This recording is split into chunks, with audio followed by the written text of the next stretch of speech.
Miami Dolphins general manager Chris Grier briefed the media on the 53-man roster, transactions coming, the practice squad, and more. We're breaking all of that down here today on Locked On Dolphins.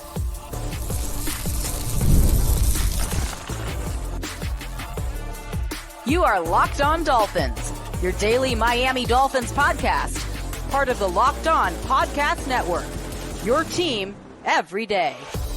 All right, Miami, welcome to another episode of Locked On Dolphins. It is your team every day here on the Locked On Network. I'm your host, Kyle Krabs, a lifelong Miami Dolphins fan, host of Locked On Dolphins, co-host of Locked On NFL Scouting, author of Touchdown Miami, NFL Draft Lead over at the 33rd Team. You can find all of our shows here on the Locked On Network on YouTube or wherever you listen to your favorite podcast, because it is your team every day. We don't just say it, we live it here on the Locked On Network. Today's episode of Locked On Dolphins is brought to you by Gametime.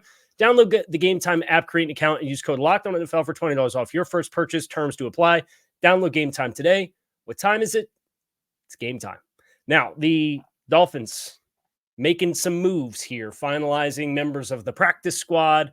They were awarded a waiver claim player, which is really exciting for me because it gets to tap into some of the draftnik background that I had as somebody who's worked in the draft space for quite some time. It's a player's familiar with. I thought had a really excitable skill set. Having a chance today to review his preseason tape over the last 2 years. So let's start with this. We don't have to cancel the season. The Dolphins got awarded a wide receiver off waivers. So we don't just have 4 wide receivers anymore. And I know that was a big point of concern.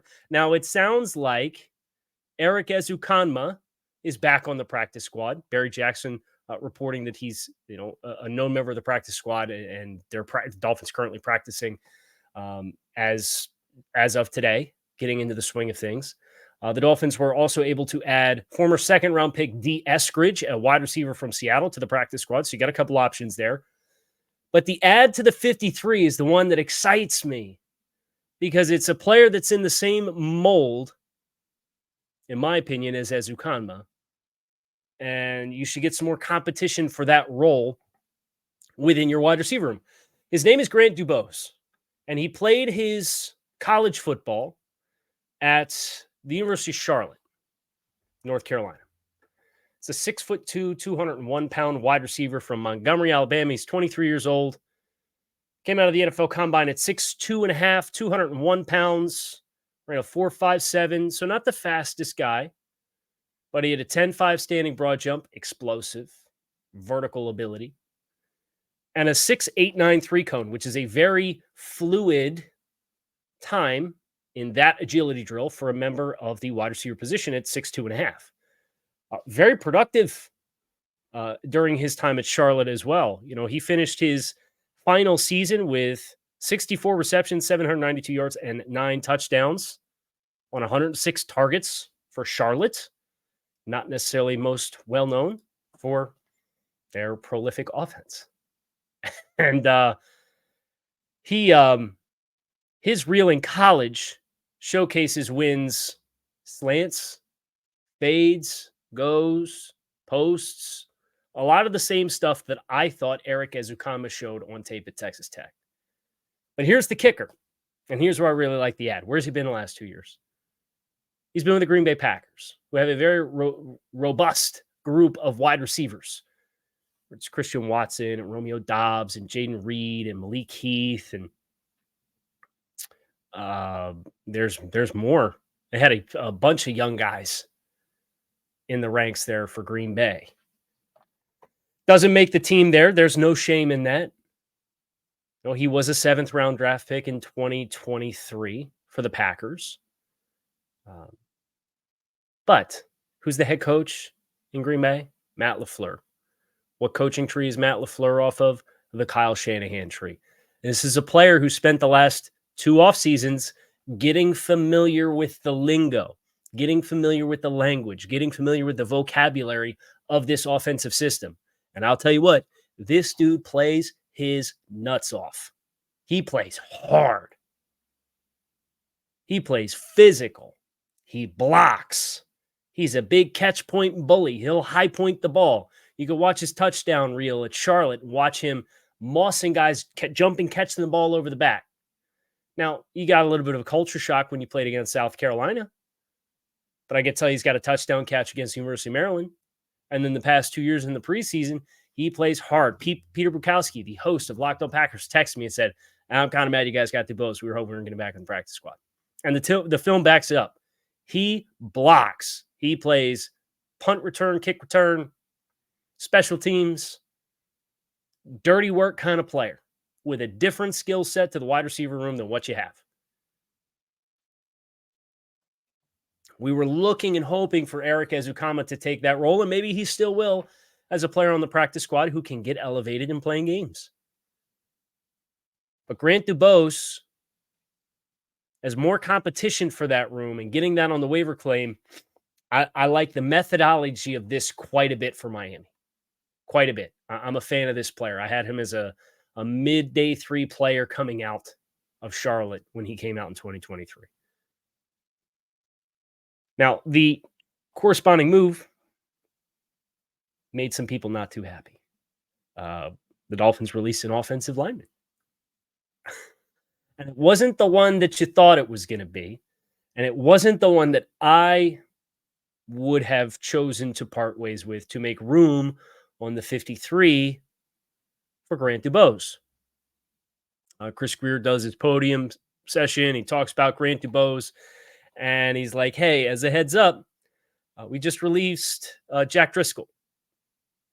It was a numbers game for us. Great kid, worked hard. But they kept 10 offensive linemen.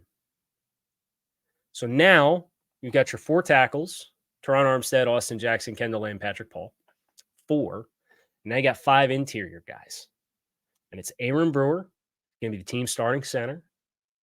It's Lee Meikenberg. It's Robert Jones. It's Lester Cotton. And it's undrafted rookie free agent Andrew Meyer. We're going to talk a little bit more about that room. Chris Grier gave a quote or two about that offensive line group. And I think there's some context clues about why they are operating the way that they are. We'll get into some of that next here on this episode of Locked On Dolphins. Stick with us.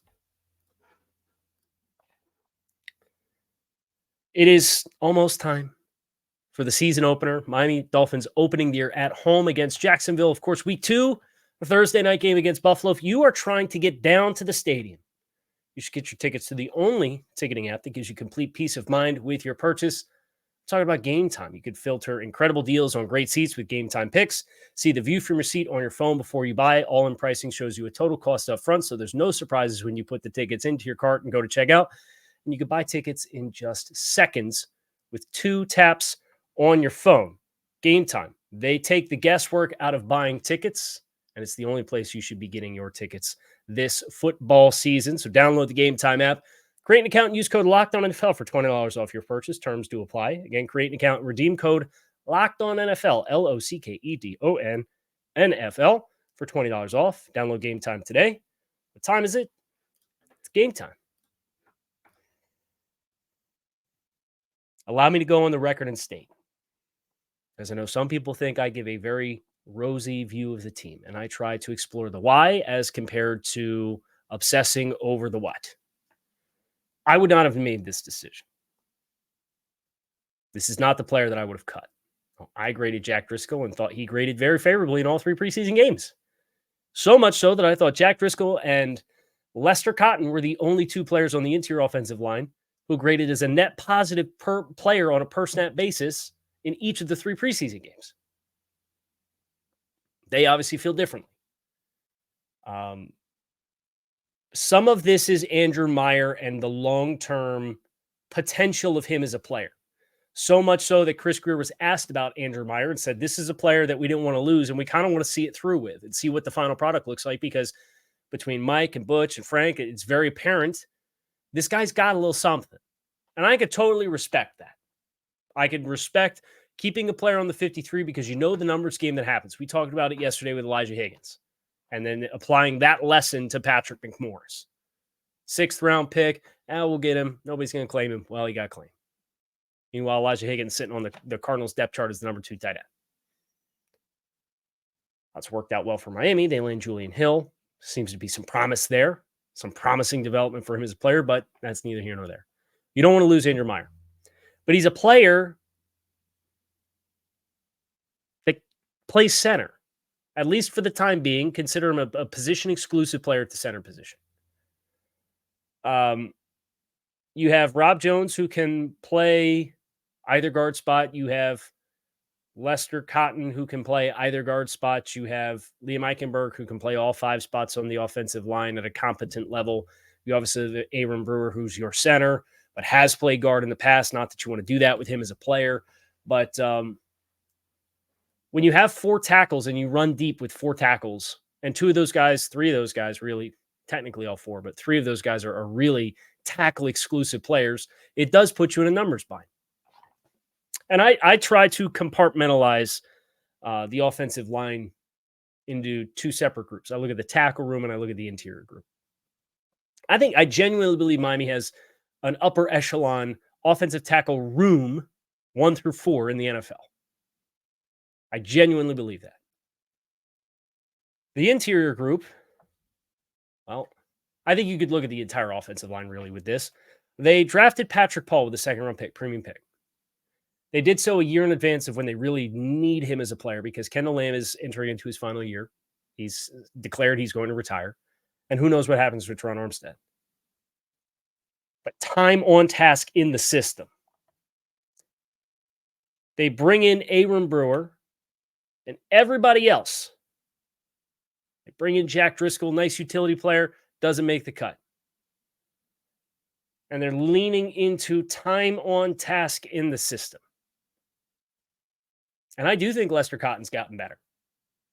So much so, if you ask me in March and you ask me, hey, you could pick one guy to open up a spot on your 90-man roster for the offseason, who you going to pick? I'd have probably picked Lester Cotton, to be completely honest. But I think he's graded well. And that was something that Chris Grier talked about. He says, you guys, we have this conversation every year, and it's fair because it is a question that exists. But you do talk about improvement. And I can't sit here and tell you with a straight face that I don't think Lester Cotton hasn't looked markedly better in the preseason. Rob Jones looked good in training camp practices. I don't think he played particularly one of the preseason games, but you've got player development there with Rob Jones. You've got player development there with Lester Cotton. I'm not saying that they are high-level answers. Who knows with Liam Eichenberg because he's gotten pushed into play center again.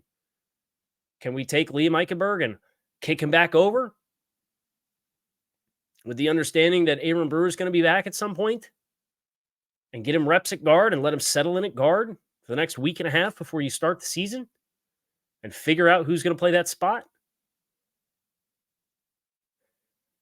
So the ideology, the thought process, whether you buy into it or not, is there's a built body of work that they are able to look at and bank on. And that's why it doesn't surprise me that their waiver claim was somebody who's been in the system. It matters. I thought, what was it? Andrew Whitworth had a great quote about team building. Let's see if I can find it. But it really resonated with me, and I try to apply some of it to what we're experiencing in Miami. Andrew Whitworth was debating Rams fans about the Rams and trading Ernest Jones, their linebacker, and they traded him for a 5 and sent a 6 and Ernest Jones away. They gave him away. Something, one way, shape, or form, they were ready to move on. Despite being a good player. Andrew Whitworth said this, it's not just attributes and trade values. Collection isn't the only thing to winning. That's a bar.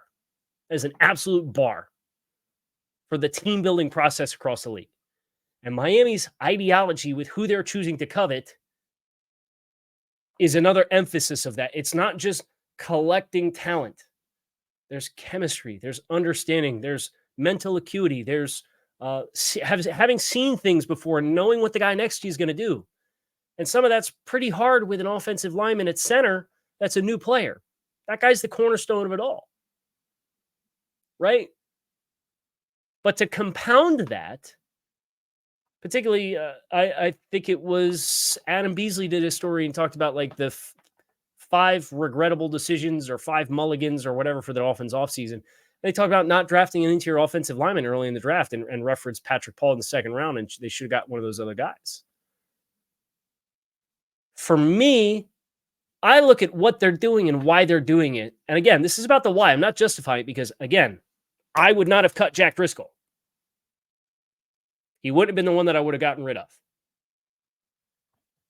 But the thought process appears to be, you could have drafted a rookie, but then that rookie has never played in this system before. And leaning on them to be an upgrade and an answer.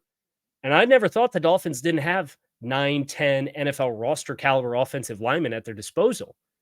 It's been the ceiling of the group. So what's the most direct way to get an improved ceiling or an improved floor, I should say, of your performance? Is it to take a rookie that's coming from the Big 12 and has played against drop 8 coverage his entire career and has never done this? Or is it to use the working knowledge that you have of the guys that you have and the experience that you have and the understanding of this scheme? It's about urgency and angles off the ball and creating overplay and attacking overplay. It's not just 3 yards in a cloud of dust. And everybody's asking me, are they going to get better at running the ball on third and short? I don't know, guys. I don't know. But I can tell you what they're not going to do a whole lot of is just line up in I formation and run fullback dive or halfback power in the A-gaps. It's not how the offense is built to operate. It's just not. And this isn't just the front office. Mike McDaniel's in on this too. He's brought the offensive ideology to the Dolphins. Right? And the results, I'm sorry, for all the questions that exist, the results speak for themselves. This is what this offense is intended to be. It's a pillar of what their core beliefs are. And it's not having good players in there. It's you got to understand and have experienced and endured the system. And I'm doing a big research project on 12 personnel. But what I'll give you is this. Over the last 2 years, I think we're talking about the wrong thing. Over the last 2 seasons, when the Dolphins have ran the ball on third and fourth and 4 or less out of 12 personnel, which is 1 running back and 2 tight ends, what do you think their conversion rate is since 2022 on third and fourth down and 4 or less out of 12 personnel when they run the ball? What conversion percentage do you think they have for getting first downs? I'll wait for dramatic effect. It's 100% of the time. You put a second tight end on the field, you add an extra gap, you create more horizontal stress, you create more spacings. The wide zone system puts more responsibility on the backs to use their vision and play off the blocks of the guys in front of them to make them right and get the needed yardage. 100% of the time on third and fourth and 4 or less out of 12 personnel, they're converting for first downs or touchdowns, depending on where the ball is snapped at. So you want to get a more direct pathway to better running the football on third and fourth and short? Play 12 personnel. That conversion rate out of 11 personnel, it's less than 40%. Think about that. And ask yourself, are we worried about the right thing or are we worried about the wrong thing? There's a whole lot more to that can of worms that we're going to open up this week on the show. And again, I would like to impress that Jack Driscoll would have not been the player that I would have parted ways with off of this offensive line group. That's neither here nor there. I'm not responsible for making the decision. And if it doesn't work out well, we'll talk about it. Although I have a feeling we probably won't talk about it because nobody talks about how Jermaine Illuminor was here and then gets cut and goes on to be a quality starter for the Raiders and then gets a big-time payday from the Giants in free agency 3 years later. Nobody talks about Jermaine Illuminor. They hit Jermaine Illuminor camp. They cut him. But nobody talks about it. So maybe we will talk about it. Maybe we won't. Maybe we'll just remember to keep complaining about the same thing over and over every single day. I don't know. Early practice squad impressions, some names that have popped up that we know are a part of the mix. We're going to get into that next here on this episode of Locked On Dolphins. Make sure you stick with us.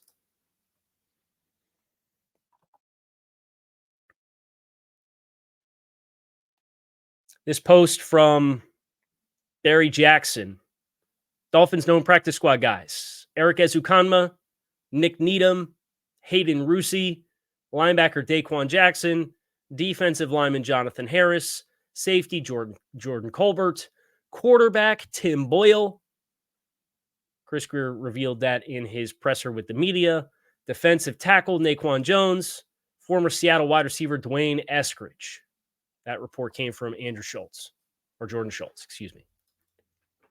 So, Tim Boyle, experience, again, within the system.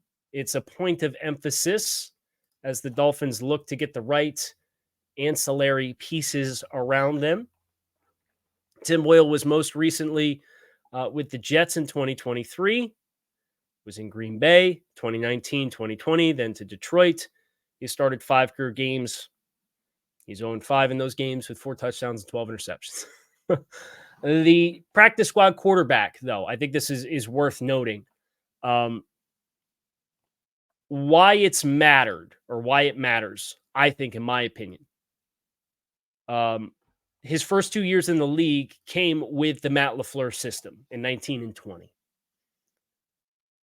This player, his value is not if the Dolphins need him to play games. If you're going to be on your third string quarterback, you're probably screwed and up you-know-what creek without a paddle anyway.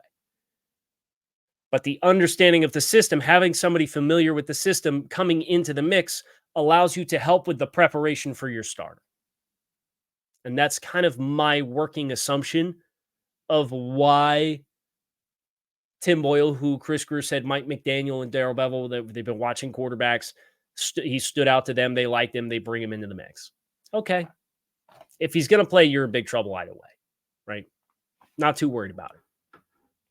Love seeing Eric Ezukanma back, as we previously talked about. Great to know that Nick Needham is back with the practice squad. I think that's a great tenured player for the Dolphins to have amongst their ranks. Hayden Rusi, developmental tight end, made a big fan out of me throughout this process in the preseason. Jonathan Harris, I thought, had an unfortunate showing against Tampa Bay, but by and large, had a pretty steady stretch of practices and preseason games to start training camp. I think that's a player who is a nice insurance ad for them along the defensive interior because they went a little lean there, if we're being honest. Naquan Jones, former Michigan State player, pretty intriguing talent that was most recently in Arizona. He spent some time with Tennessee, played meaningful snaps in 2021.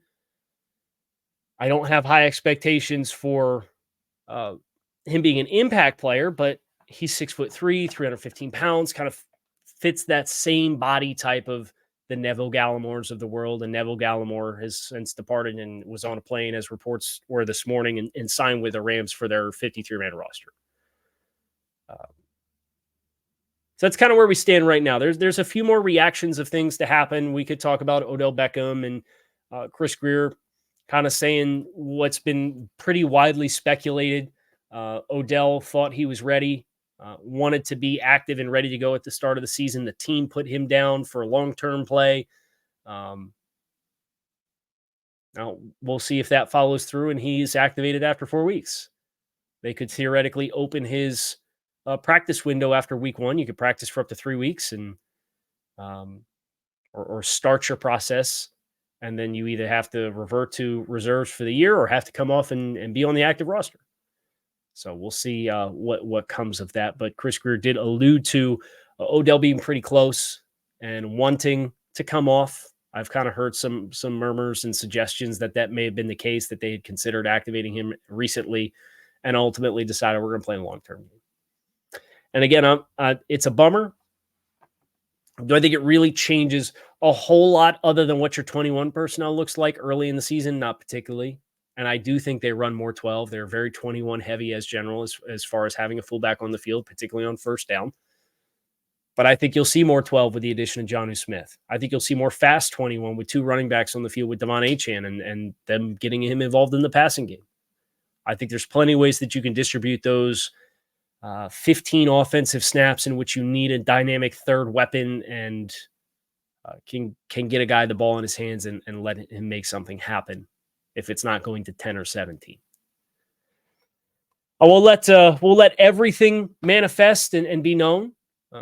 Probably before we get another show in. I'll have something tomorrow morning. We'll see what reports come out the rest of the day today, and we'll react to it when we get the chance. I'm Kyle Krabs. Appreciate you guys for checking out the show. You can keep it locked in right here on Locked On Dolphins. It is your team every day. I appreciate you guys for checking out the show. Hope to see you again soon. Go Fins.